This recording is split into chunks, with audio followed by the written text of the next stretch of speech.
This week, Conflict Zone is in Munich at the annual Security Conference, and my guest is the Foreign Minister of Lebanon, Gebran Bassil. His streets are groaning with rubbish, he's coping with the influx of 2 million refugees and near total political paralysis. Is Lebanon about to become another failed state?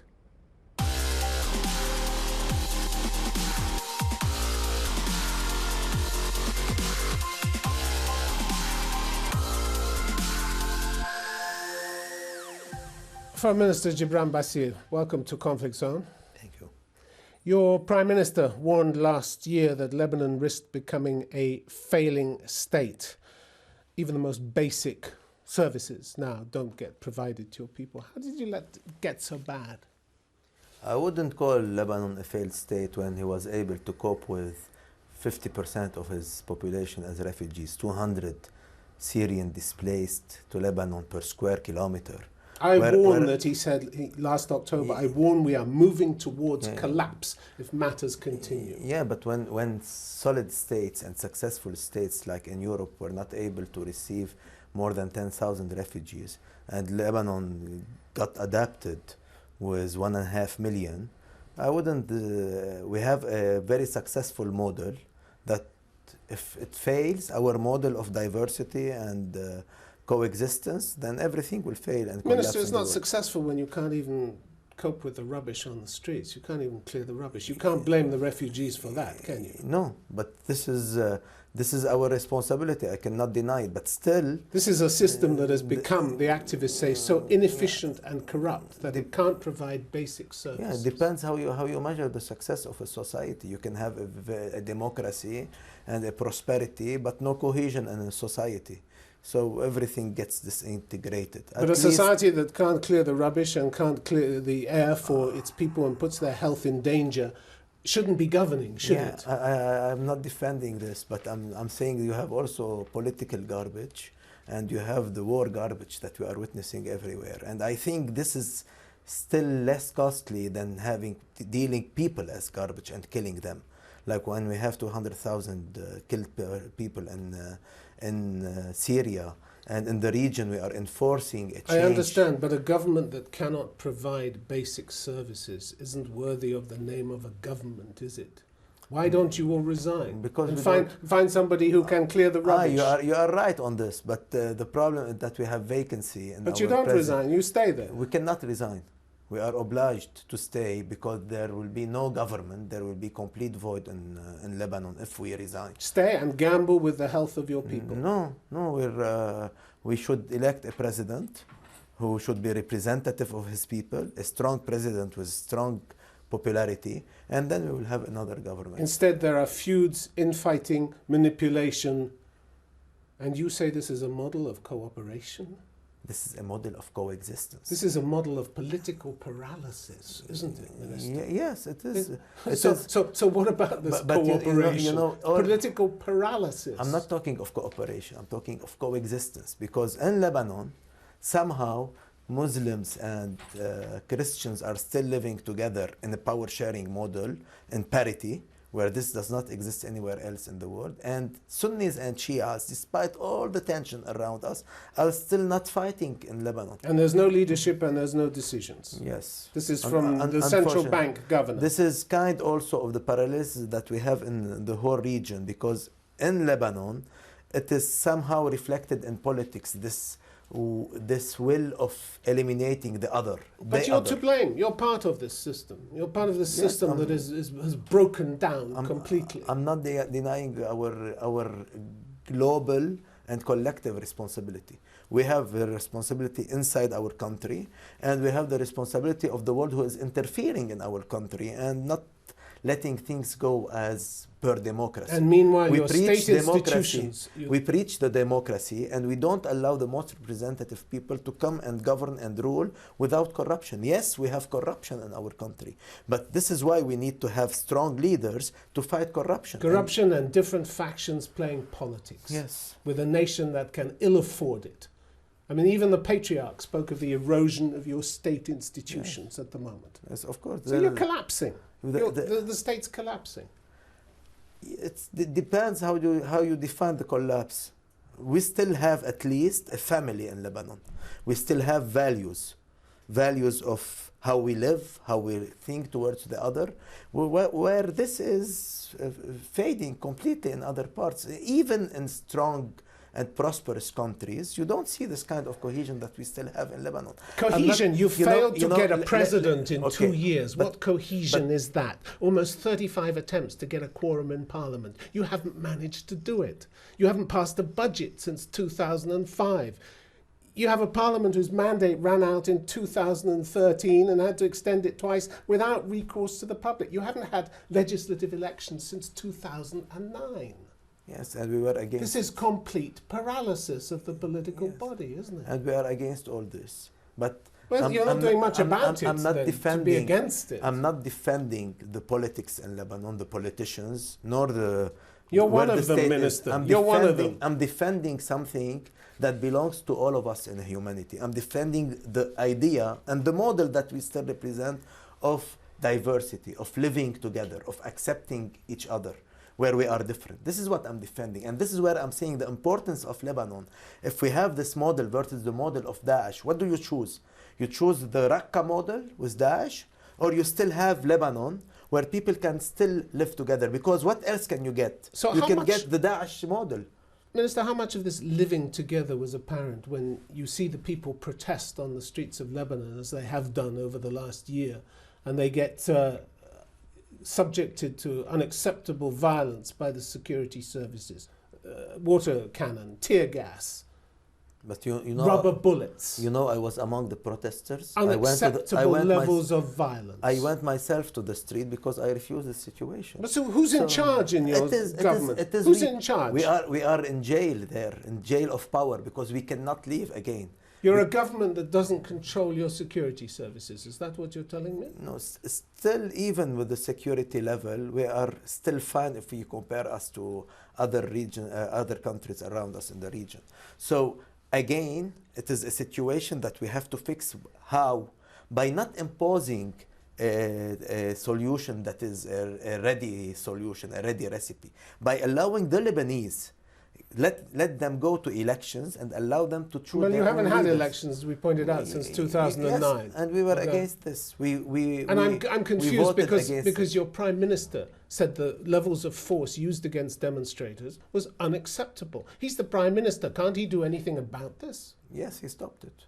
But well, how did he stop it? Who was prosecuted as a result? I'm telling you, who was prosecuted? I was myself on the street. No, but who was prosecuted? I went 3 times to the for street, the excesses? Because I refused the situation. Minister, you refused the situation, but people got beaten up. People got hospitalized. Dozens of people were taken to hospital. People were injured on the streets. Let's not portray Lebanon as a country where you don't allow people to express themselves. We have an excess of democracy in Lebanon, and people are allowed to speak out whatever they want. Security organizations are out of control, aren't they? This happened again. Lebanon is the beacon of freedoms in the region, and this happened once. We don't take this incident and extrapolate it on our daily life. How can you claim to be a beacon of freedom when the allegations of torture carried out by your security services are widespread? In June last year, there was a leaked video showing members of your internal security forces torturing inmates in Rumiyah prison north of Beirut. The Interior Minister confirmed that the video was authentic. This is the kind of beacon of tolerance and coexistence that you say you have, where torture is widespread? No, Human Rights Watch said this was just the tip of the iceberg. This is an exception that confirms the rule. No, we don't have this common. This is an incident that happened there. If you say that this is what happened in Guantanamo, does it mean that in the US you live the torture? This is an incident that happened once, and that confirmed that this is not the case in Lebanon. You know very well, Minister. No, we refuse this completely because we have so many things that we are not satisfied about in Lebanon, but we don't turn it into being a place where people are tortured. No. So why did the Committee Against Torture... The level of life that we still have, we have a freedom of expression in Lebanon that is unequal in the Arab world. If what you say is true, why did the Committee Against Torture note in November in a report to the Human Rights Council that torture is being used routinely, they said, by your armed forces and law enforcement agencies? It spoke of a clear pattern of widespread torture and ill treatment of suspects in custody. We refuse this completely. You think they make it up? No, it's not. You think they just invent this? No, they base it on an incident. And I'm telling you again, they didn't say an incident, they said widespread, routinely used. Every day there are protests in Lebanon and nobody is beaten. It happened. I'm not defending routine usage. It happened once and twice and out of 100, but this is not this is not normal. We condemn it. We refuse it. We are working not to allow it to happen. But in a situation where we have war around us, where we have, we have extremists. It's not an excuse for torturing, is it? We have extremists. It's not an excuse for torturing. No, of course it's not. It spoke of a clear pattern of widespread torture and ill treatment of suspects in custody, especially Syrians and Palestinians. Syrians? Yes. And Palestinians? Yes. Which country, tell me, which country was able to show the hospitality and the generosity that we showed? More than 40% of our population. Nobody's talking about that. We're talking about... It's not we're talking about torture in custody. We are receiving them in our places, in our homes. We are giving them our services. And no country showed the generosity that we showed. So UN Committee Against Torture is talking nonsense. This is nonsense, is it? There's no one country. Can you tell me? This is nonsense. No, but can you tell me? Can you tell me, please, a country in Europe that can receive 200 refugees per square kilometer and not taking any measure? We did not close our borders. We did not take any measure. Nobody is disputing that, Minister. No. Nobody's disputing that. No, they're talking about the torture. We're talking about the torture carried out by your security services. Torturing the Syrians and the Palestinians. We are hosting, among others. We are hosting the Palestinians since 65 years in Lebanon. In November, you had the worst terror attack in Beirut since the end of the civil war. 43 people died in attacks. This will continue in Lebanon, won't it? Because you have a whole array of terrorist groupings inside the country that you've been unable to dislodge, haven't you? No, we don't agree that this should necessarily continue, because this, if it happened in France, what happened in France is much wider and bigger than what happened in Lebanon. You have Islamic State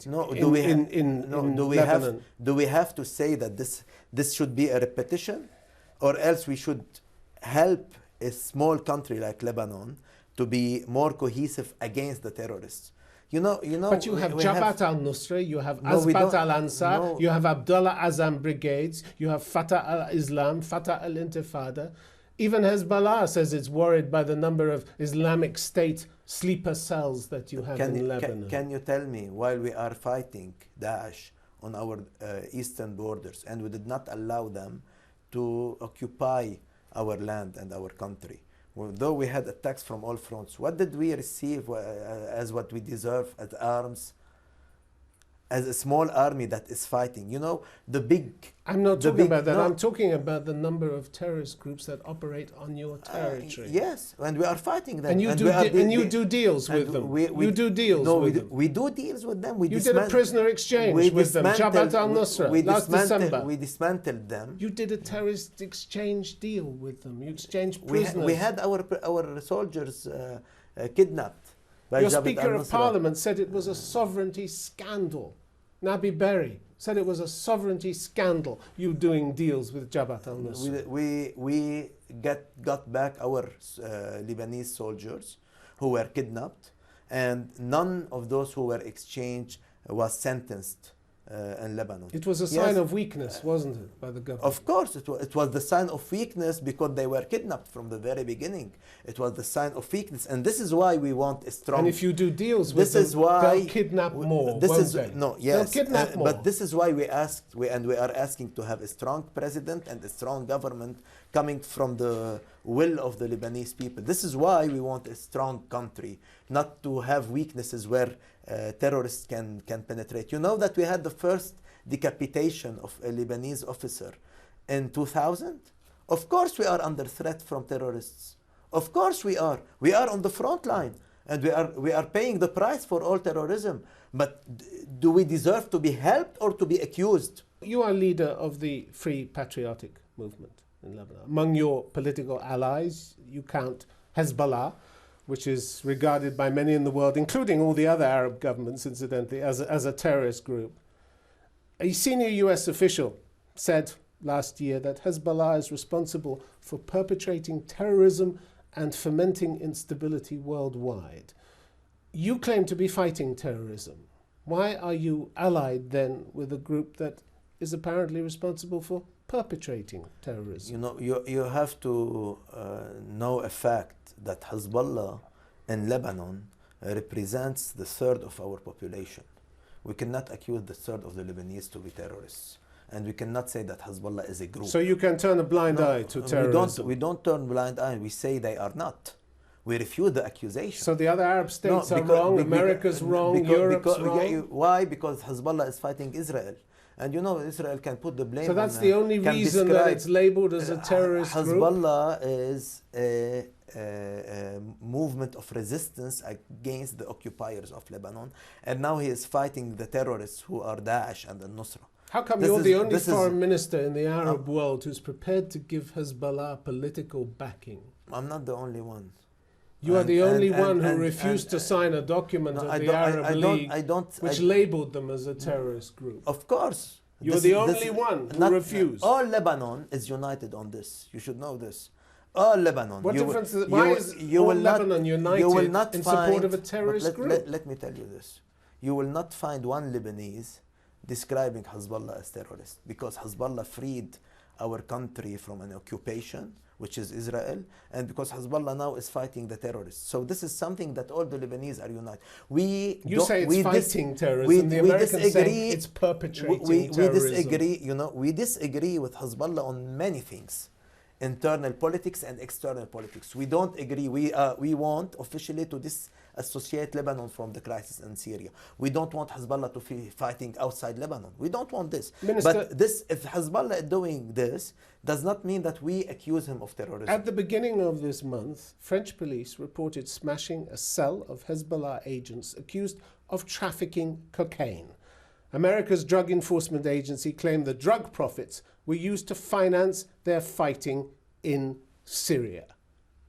These are your political allies, drug dealing, running drug cartels.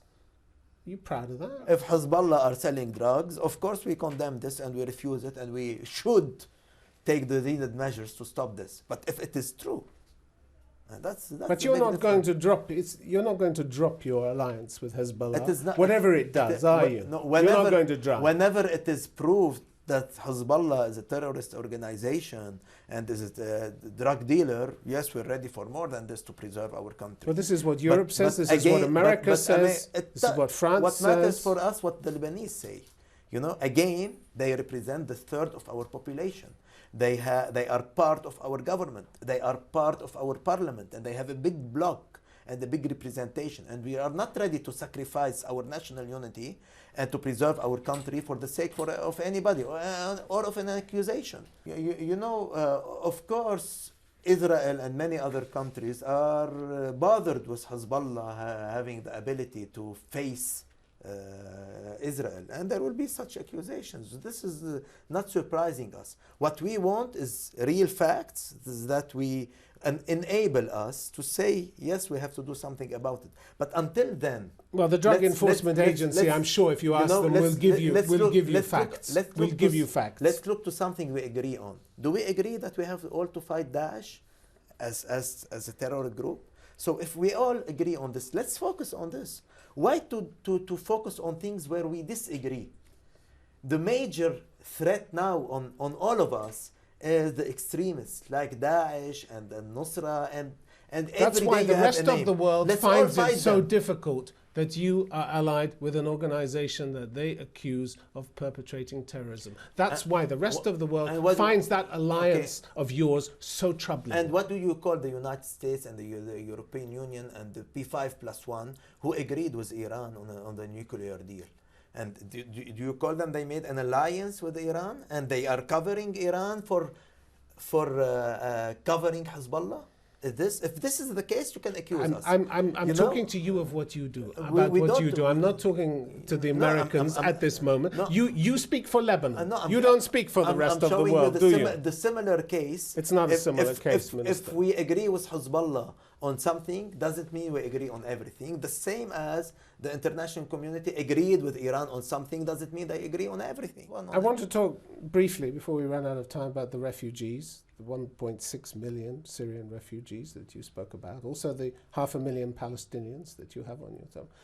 You're on record since 2013 as telling people not to come to Lebanon. You don't want the Syrians to come. You said Lebanon should not be the garbage dump for the world's problems. You see refugees as garbage? Not at all. You know, the garbage of politics, not people. And I believe that the geopolitics are treating the Syrians as garbage, and we are receiving them. We are taking the problems, and we are suffering from the setbacks of the failure of the global system. But you're making it much harder for them to come now, aren't you? No, not at all. In February last year, you tightened your regulations significantly, didn't you? Syrians are no longer permitted entry simply for seeking international protection, are they? No, you know that until now, not one Syrian was forbidden from. These are new regulations issued by your General Security Office in February 2015. Why don't we raise the question where we did nothing to forbid the Syrians from coming? And it's our right, because it's in our constitution that Lebanon is not a place for implanting Syrians and Palestinians. Why don't we ask the question to Europeans who are taking measures now, each country by itself? You keep moving the discussion away from Lebanon. I want to stay with Lebanon. Lebanon had the right, the sovereign right to do this, and we're not doing it. You know, we are not signatories of the Geneva Convention. Still, we did not take any measure. Where are many countries, Western countries, are signatories of the Geneva Convention, and they took measures, and they put a cap on receiving Syrian Minister, refugees. you are a signatory. And they are now forming a naval force not to allow the Syrians to come to Europe. You are a signatory of the UN Convention on the Elimination of Discrimination Against Women, aren't you? You are a signatory of that convention. Yes. And you are continually reminded to abide by that convention, because women, particularly migrant women, have been suffering badly in Lebanon. The committee said that it had received disturbing documented reports of migrant workers dying from unnatural causes, falls from tall buildings, suicide, and the failure of the state authorities to investigate that. Why? Why are you failing to investigate this? We have, and again, we are talking of some incidents. You know, in every house of ours in Lebanon, we have women maids who help us in our daily life.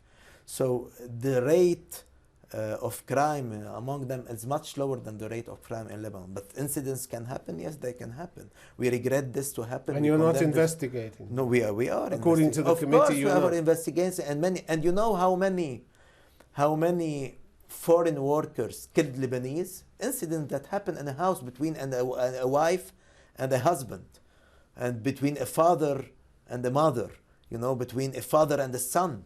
Things can happen in any society. Minister, there's great concern among the Child Protection Agency, UNICEF, that you have not banned child marriage in your country. And under Sharia law, girls get married, that means be forced into having sex at the age of 9 years old. This is not happening in Lebanon. No? You know, no. Why is the UN urging you to set 18 as the minimum age for marriage? What are we using? But let me know something. You know, I'm Lebanese.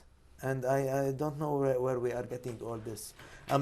You are portraying a country where we have a high level of respect to each other, towards the other, where we are coping to respect, to receive all foreigners. Where and underage girls are not getting married in the rural areas. Where we are preaching for tolerance, and we are the model of this. You are describing Lebanon as if it's a place of torture and discrimination. Where is this?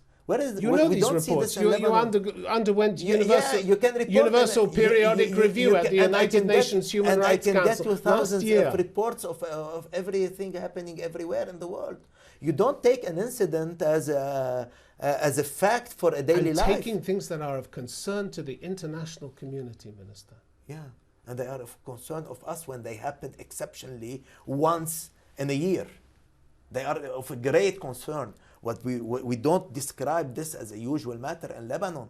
We review this completely because we'd never heard of this happening. If it is an incident or an exception, how you generalize it? You've been at the meetings where these issues have been raised. Never. And your representatives have. Since my capacity as a foreign minister, this is the first time I hear this about Lebanon, this kind of accusations. Yes, we have on record some incidents that happen. Yes, we deal with them. We have to do more. We always have to do more. We should do more to turn Lebanon into a place of peace and love and prosperity and stability and democracy. Yes, of course. But we are facing all the turmoils around us.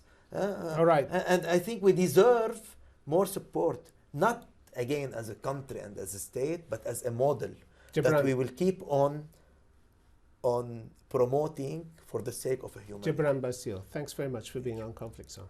Thank you. Thank you.